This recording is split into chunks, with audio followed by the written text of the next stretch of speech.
राजस्थान विधानसभा चुनाव का घमासान। कल होगी विधानसभा चुनाव की वोटिंग। 199 सीटों पर मतदान होगा। सुबह 7 बजे से शाम 6 बजे तक होगा मतदान। 5,26,90,146 मतदाता मतदान करेंगे और फैसला करेंगे। प्रदेश के कुल 1,875 प्रत्याशियों के भाग्य का फैसला करेंगे। पुरुष अगर बात करें तो 2 करोड़ से ज्यादा 2,74,74,849। महिला की बात करें तो 2,53,13,458। इनमें सर्विस वोटर 1,42,210, ट्रांसजेंडर 624 और प्रदेश में कुल 36,101 स्थानों पर मतदान केंद्र। ज्यादा जानकारी देने के लिए हमारे साथ नरेश शर्मा जुड़ गए हैं ज्यादा जानकारी देने के लिए। नरेश जी, जानकारी दीजिएगा। इंतजार लगातार हो रहा था, राजस्थान विधानसभा चुनाव का घमासान मचा था चुनावी सीजन में। कल मतदान की घड़ी। सबसे पहले तो बताइएगा किस तरह से ताल ठोक रहे हैं प्रत्याशी और तैयारियां किस लिहाज से की गई हैं?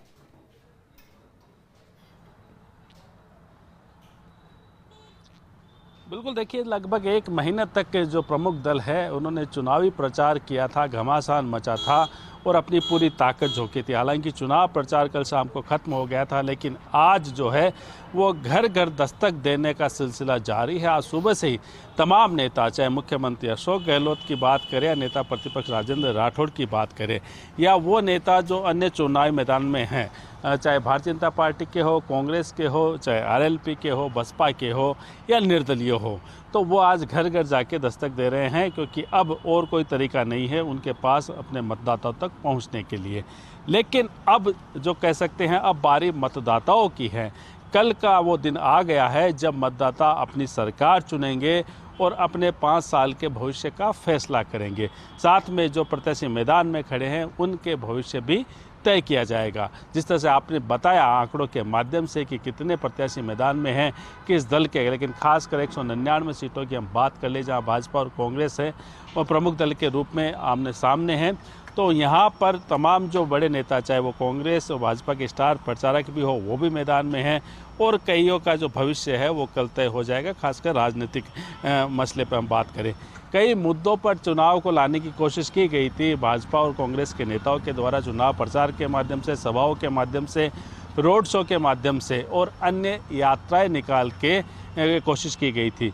लेकिन ये तमाम जो मुद्दे तय किए गए, ये मुद्दे जनता इसको किस तरह से देखती है ये कल तय किया जाएगा। कल जो चुनाव के लिए कह सकते हैं कि पूरी तैयारी हो चुकी है। एक तरह से जो निर्वाचन विभाग है वो अपनी तैयारी कर चुके हैं। तमाम जो प्रत्याशी है वो अब फाइनल कह सकते हैं, फाइनल जो मैप बना रहे हैं कि कल जो बूथ मैनेजमेंट कैसे बेहतर तरीके से बनाया जा सकता है।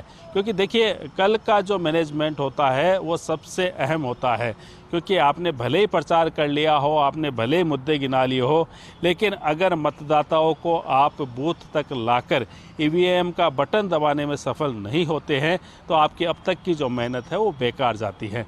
तो ऐसे में तमाम जो प्रत्याशी है वो भी जागरूक कर रहे हैं, निर्वाचन विभाग जागरूक कर रहा है, तमाम पार्टियों के नेता जागरूक कर रहे हैं। फर्स्ट इंडिया भी जो है वो लगातार ये अपील कर रहा है कि अपने घर से कल निकले, मतदान करें, अपने अधिकार का उपयोग करें और अपनी नई सरकार चुने, अपने जो विधायक है वो चुने। तो ये कल का जो मैनेजमेंट होगा, कल का जो प्रबंधन होगा बूथ का, वो सबसे इम्पोर्टेंट है। और उसके लिए अभी तमाम जो नेता है दोनों ही दलों के और अन्य जो दल है या निर्दलीय है वो इस बात में लगे हैं कि बूथ पे कौन बैठेगा, मतदाताओं को घर से बूथ तक लाने की जिम्मेदारी किसकी होगी, जो भोजन की व्यवस्था क्या होगी, और इसके अलावा अगर हम बात करें तो जो प्रत्याशी है वो किस तरह से कल का भी उपयोग करेगा कि मतदाताओं जहां उनको लगता है कि हाँ इस जगह कमज़ोर कड़ी है, वहाँ जाकर मतदाताओं से फिर वो अपील कर सकता है। क्योंकि अब देखिए कोई सभा नहीं हो सकती, कोई रोड शो नहीं हो सकता, लेकिन घर घर जाकर जो प्रत्याशी है वो वोट मांग सकता है। कल भी जो प्रत्याशी है उनको अपने अलग अलग जगह जाने की और तमाम बूथों पर जाने की इजाज़त होगी। और जहाँ तक इस पूरे चुनाव की बात करें तो पूरे प्रदेश में जो सुरक्षा व्यवस्था है वो चाक चौबंद की गई है। खासकर भय मुक्त जो है वो मतदान की प्रक्रिया हो, इसके लिए तमाम व्यवस्था की गई है। और जो संवेदनशील और अति संवेदनशील जो बूथ है उसके लिए सुरक्षा और ज़्यादा कड़ी की गई है। किसी भी तरह का प्रलोभन नहीं हो, क्योंकि कहा यह जाता है शिखा कि आज की रात है वो चुनाव में सबसे महत्वपूर्ण रात होती है, कत्ल की रात इसको कहते हैं। कई तरह के प्रलोभन दिए जाते हैं, पैसे चलते हैं, शराब ऑफर की जाती है, अन्य कई लोक लुभावन जो है वो कह सकते हैं कि इस तरह की बात की जाती है। तो ये अभी अभी देखा भी है, कल रात से हम लगातार देख रहे हैं प्रदेश के अनेक हिस्सों से इस तरह की खबरें आती है। तो उसको लेके भी जो प्रशासन है, पुलिस महकमा है, वो भी लगातार चाक चौबंद है कि इनको रोका जाए और ख़ासकर कल किसी भी तरह कहीं विवाद ना हो, खासकर ईवीएम को लेके गड़बड़ी की शिकायतें ना हो, और अगर कई शिकायतें आती हैं तो उसके लिए किस तरह से प्रबंधन हो, इसको भी देखना होगा। दूसरी तरफ अगर हम बात करें भारतीय जनता पार्टी की और कांग्रेस के जो दफ्तर है, जहां वॉर रूम बनाए गए हैं, वहां भी कार्यकर्ता और पदाधिकारियों की टीम तैनात कर दी गई है। प्रदेश भर से वहां पे अपडेट आएगा और जो दोनों ही पार्टी के जो नेता कार्यकर्ता वो अपडेट वहां देंगे। और अगर किसी भी तरह की समस्या हो, दिक्कत हो, तो जो कंट्रोल रूम जिसको कह सकते हैं, वॉर रूम जिसको कह सकते हैं, वहां से दोनों पार्टी अपना चुनाव है वो संचालित करेगी। दूसरी महत्वपूर्ण बात यह है कि भले ही चुनाव प्रचार रुक गया हो, लेकिन सोशल मीडिया के माध्यम से प्रचार जारी है। व्हाट्सएप के माध्यम से, इसके अलावा फेसबुक के माध्यम से, एक्स के माध्यम से, ये तमाम वो माध्यम है जिनके द्वारा अभी भी अपील की जा रही है, नेताओं के द्वारा, कार्यकर्ताओं के द्वारा, और कई अलग अलग क्षेत्र के जो अपने अपने मुद्दे होते हैं उसको लेके। लेकिन एक और बात है कि इस दौर में कई तरह की अफवाहें भी आएगी, कई तरह के फेक संदेश आएंगे, कई तरह के फेक वीडियो आएंगे। तो मतदाताओं को इसके लिए भी जागरूक रहना चाहिए कि खासकर इस तरह की कोई फेक चीज़ आती है उसको दरकिनार करें, और जो कल जो मतदान का जो समय जो तय किया गया है उस तय समय में अपने मताधिकार का उपयोग करें। तो कल का जो दिन है, कह सकते हैं वो दिन आ गया है मतदाताओं के लिए, क्योंकि एक दिन का जो राजा है वो मतदाता कहलाता है। क्योंकि यही एक जो उस दिन के लिए ही तमाम जो नेता है वो जनता के बीच जाते हैं, उनके बीच अपील करते हैं, हाथ जोड़ते हैं, अनुनय विनय करते हैं, उनसे वादे करते हैं। क्योंकि जब मतदान हो जाता है उसके बाद आप जानते हो राजनीति का ये दस्तूर है, रंग बदल जाते हैं। तो ऐसे में कल का दिन जो है मतदाताओं का है। कल उनको अपने मताधिकार का उपयोग करना है, अपना विधायक चुनना है, और इसका फैसला 3 दिसंबर को होगा। लेकिन कल अब जिस तरह से लगातार अपीलें की जा रही है, जिस तरह से पूरे प्रदेश में भी कह सकते हैं मतदान को लेकर अलग रुचि दिख रही है, तो इस बात की उम्मीद की जा सकती है कि कल का मतदान का प्रतिशत पिछले जो चुनाव है उससे ज़्यादा हो।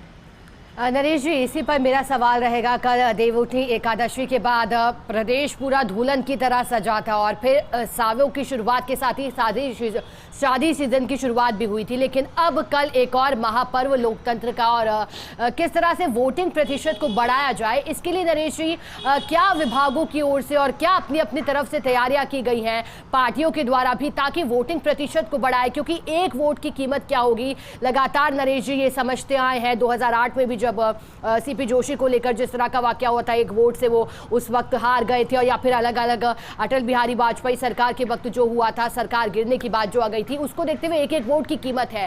अब क्या तैयारी की गई है कि एक भी वोट ना चूके और मतदान प्रतिशत को बढ़ाया जाए?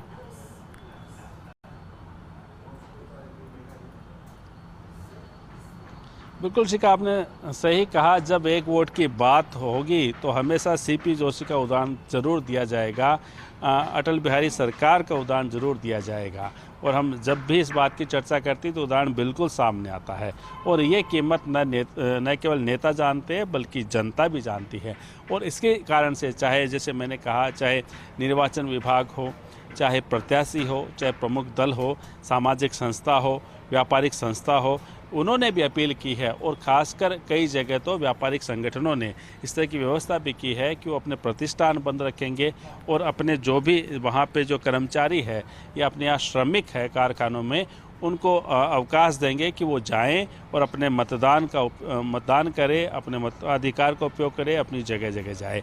तो इसी कारण ये कह सकते हैं कि यही एक कोशिश है लगातार अलग अलग तरह से अपील के माध्यम से कि जो मताधिकार का उपयोग उसको ज़रूर करना चाहिए, क्योंकि देखिए 5 साल में ये मौका आता है, इस मौके को नहीं गंवाना चाहिए।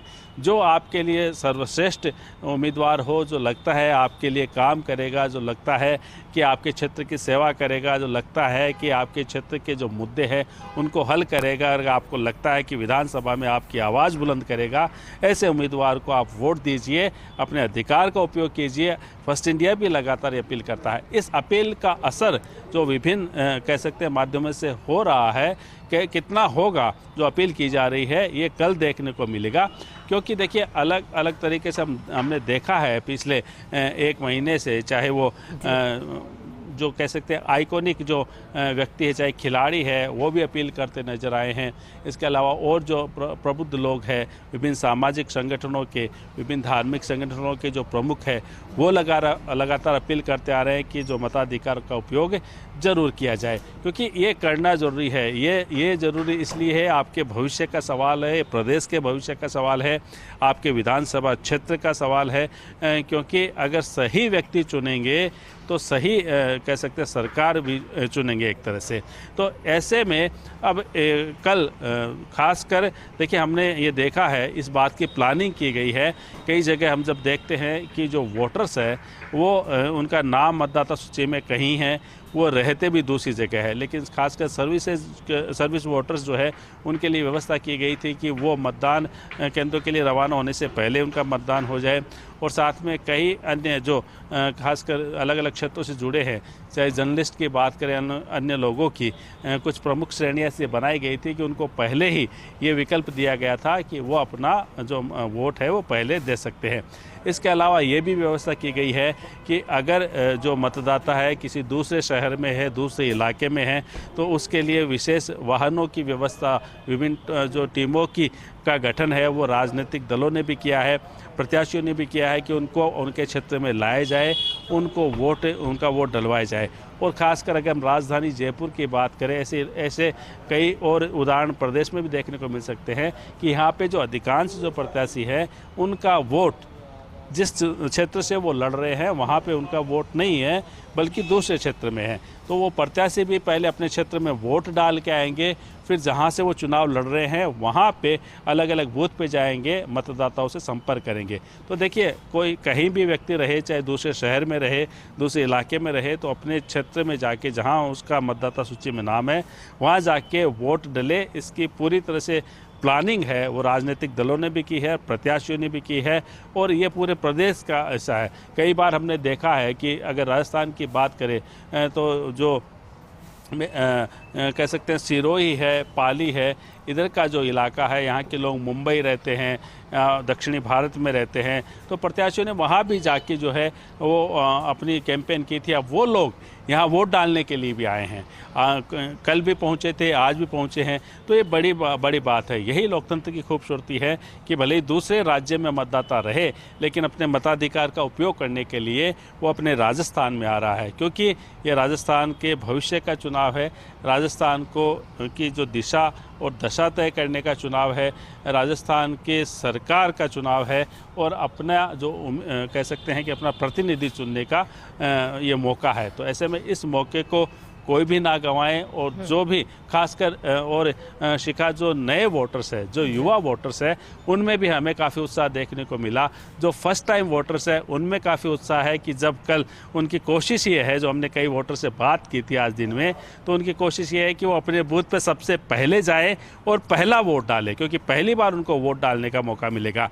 तो हम भी कोशिश करेंगे कि कल जब ये अपनी ज़िंदगी का पहला वोट जो डालेगा, पहली बार सब बूथ में सबसे पहले होगा, उसकी तस्वीरें भी आप तक पहुंचाएंगे, दर्शकों तक भी पहुंचाने की कोशिश करेंगे। तो ऐसे में जो वोटर है उनमें भी, जो फर्स्ट टाइम वोटर है उनमें भी काफ़ी उत्साह देखने को हमें मिल रहा है। नरेश जी बिल्कुल, और प्रत्याशियों की घोषणा जैसे सूचियों के माध्यम से हुई थी उसके बाद दौड़ धूप करते हुए दिखाई दी थे। लेकिन नरेश जी एक कश्मकश को आप दूर करिएगा, कई बार देखा गया है कवरेज के दौरान भी जब मतदान होते हैं कहीं, तो वहां पर जब वोटर्स पहुंचते हैं तो मतदाता सूची में नाम को लेकर किसी तरह की संशय की स्थितियां होती हैं कि हमारा नाम इस क्षेत्र में आना चाहिए था, यहाँ पर सूची में नहीं है, हम बहुत लंबा सफर तय करके यहाँ तक पहुंचे। इस कश्मकश को आप मिटाइए कि किस तरह से वोटर्स परेशान ना हो, अब उन्हें कल दौड़ धूप नहीं करनी पड़े। और होम वोटिंग जिस तरह से हुई थी, हालांकि कुछ कुछ सीटें ऐसी भी थी जहां पूरा 100% होम वोटिंग में जितने फॉर्म्स भरे गए थे उतनी वोटिंग हो पाई थी, और कुछ सीटों पर क्योंकि ये भी बताया गया था जिन्होंने फॉर्म्स भरे थे उनमें से 91 इस तरह के उम्मीदवार थे और जो वोटर्स थे उनकी मृत्यु भी हो गई थी और इस वजह से वोट नहीं दे पाएंगे, लेकिन सफलतापूर्वक वो हो गई। कल किसी तरह की कोई परेशानी ना हो, शांतिपूर्ण तरीके से हो, इन दोनों बातों को बताइएगा किस तरह की तैयारी है, और दूसरा कश्मकश में ना फंसे एक भी वोटर।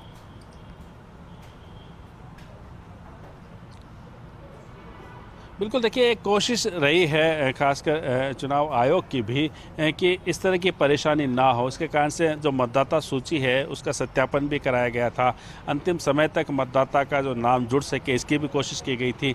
एक ऐप भी लॉन्च किया गया था जिसमें कोई भी मतदाता है अपना जो नाम उसमें डाल के, अपने क्षेत्र का नाम डाल के देख सकता है कि कौन से बूथ पर उसको वोट डालना है, उसका नाम उस मतदाता सूची में है या नहीं। अगर नहीं है तो अपना नाम जो है वो जुड़वा सकता है। तमाम जो प्रयास से कोशिश की गई थी। इसके अलावा जो अलग अलग उसके जो पहचान पत्र है उसकी भी एक लिस्ट जारी की गई है कि उस पहचान पत्र को लाकर जो है वो मतदाता अपने मताधिकार का उपयोग कर सकता है। तो इस बात की जो संभावना हमें लगता है कि कम रहेगी कि इस तरह की परेशानी ना हो, क्योंकि अब अलग अलग ऐसे तरीके ईजाद किए गए थे, खासकर जो मीडिया के माध्यम से भी, विज्ञापन के माध्यम से भी जो है बार बार जागरूक करने का प्रयास किया गया था। ऐप के माध्यम से भी ये कोशिश की गई थी कि जो हर मतदाता है अपना उसमें मतदाता सूची में अपना नाम देख सकता है, बूथ संख्या देख सकता है, जगह का नाम देख सकता है जहां उसका वोट उसको डालना होता है। और कहीं उसका नाम अगर शिफ्ट उसको कराना है एक जगह से अगर दूसरी जगह वो गया है तो उसके लिए भी लगातार उनको मौके दिए गए थे।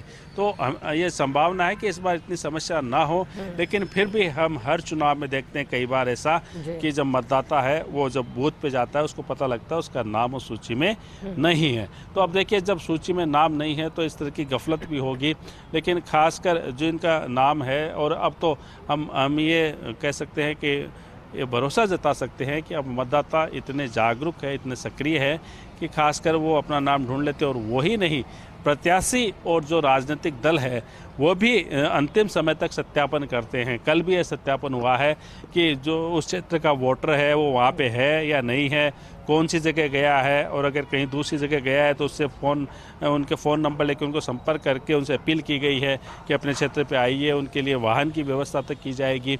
तो ये तमाम तरीके हैं जिनके लिए कोशिश की जाए कि वोट है वो डाला जा सके। और जहाँ तक देखिए सुरक्षा की बात है तो हर जो बूथ है उस पर माकूल सुरक्षा व्यवस्था की गई है, चाहे ये कह सकते पैरामिलिट्री फोर्स है, राजस्थान पुलिस है, ये तमाम तरीके से जो यहाँ पे ये पूरी व्यवस्था की गई है। और जो संवेदनशील और अति संवेदनशील क्षेत्र है, खासकर हम बात करें पूर्वी राजस्थान के कई ऐसे विधानसभा क्षेत्र है जहाँ पहले हिंसा के मामले सामने आए थे तो उनको संवेदनशील और अति संवेदनशील क्षेत्रों में रखा गया था। वहाँ जो सुरक्षा व्यवस्था है वो ज़्यादा कड़ी की गई है। इसके अलावा वो ज़िले या वो विधानसभा क्षेत्र जो अंतर्राज्यीय जो सीमा से जुड़े हैं, चाहे वो मध्य प्रदेश से लगते हो, चाहे उत्तर प्रदेश से लगते हो, चाहे हरियाणा से लगते हो या अंतर्राष्ट्रीय सीमा से लगते हो, वहाँ और ज़्यादा जो सुरक्षा व्यवस्था की गई है। इसके अलावा वो विधानसभा क्षेत्र जहाँ ये लगता है कि यहाँ मुकाबला बड़े नेताओं में है, आमने सामने का मुकाबला है और एक एक वोट की जो लड़ाई है, तो वहाँ भी अतिरिक्त जो सावधानी रखी जा रही है। इसके अलावा जैसे मैंने दोनों राजनीतिक दलों के अलावा अन्य दलों की भी हम बात कर ले, उन्होंने भी मॉनिटरिंग के लिए अपने अपने यहाँ जो कंट्रोल रूम है या वॉर रूम बनाए हैं। इसके अलावा चुनाव आयोग है, निर्वाचन विभाग है, उन्होंने अपनी व्यवस्था की है। साथ में पुलिस और प्रशासन है, उन्होंने भी अपने अपने जो क्षेत्र, निर्वाचन क्षेत्र, वहाँ कंट्रोल रूम स्थापित किए हैं कि कोई भी किसी भी क्षेत्र पे बूथ पे किसी तरह की दिक्कत आए, चाहे मतदाता सूची को लेके, चाहे ईवीएम को लेके, चाहे सुरक्षा व्यवस्था को लेके, तो तुरंत कंट्रोल रूम पे सूचना दी जाएगी और उसके बाद तमाम जो आगे क्या जो भी कार्रवाई है उसको अंजाम दिया जाएगा।